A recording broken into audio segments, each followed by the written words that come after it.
Aí, primeiro dia, segundo peixe do dia, o Anderson, cascudo, pé quente, viado velho, o meu só escapou. Olha o tempo, Tempo fechando pra chuva. Catou mais um douradinho aqui. Tomara que dê medida esse.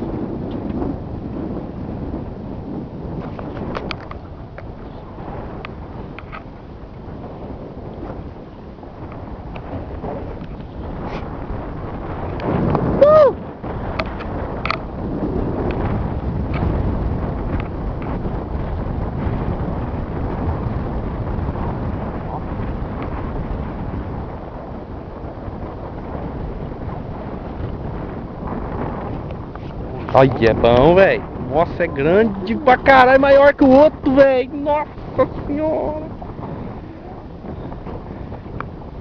Esse dá um 7. Nossa senhora, o Marco pegou o filmar aqui. Comer.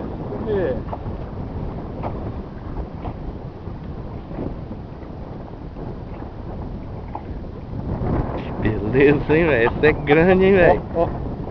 Tá? Comendo.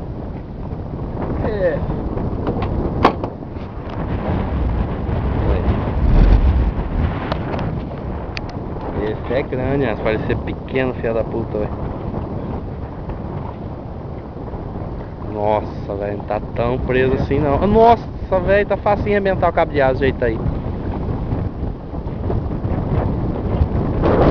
Eu não vou poder errar, velho. Não, devagar, esse é grande, hein, velho. 6 quilos, 7 quilos, velho, não tem como dar menos. Tenta vir. A hora que vir mais um pouco, velho, não cabe. Pera aí. Véi do céu aí. Agora já era. Não importa o jeito que entrou. Mas, velho, olha, rasgou a barriga dele onde pegou. Aí, ó. Esse dá uns 7 quilos, hein? Segura aí que eu vou tirar. Olha, soltando aí. Soltou?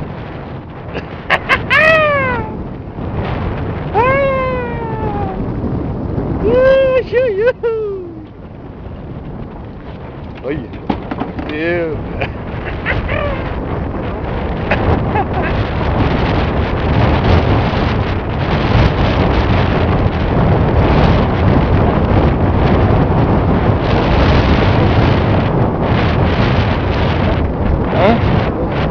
Quer medir no meu? Vai no meu aqui. Ah, nem pra você medir. Matança. Olha.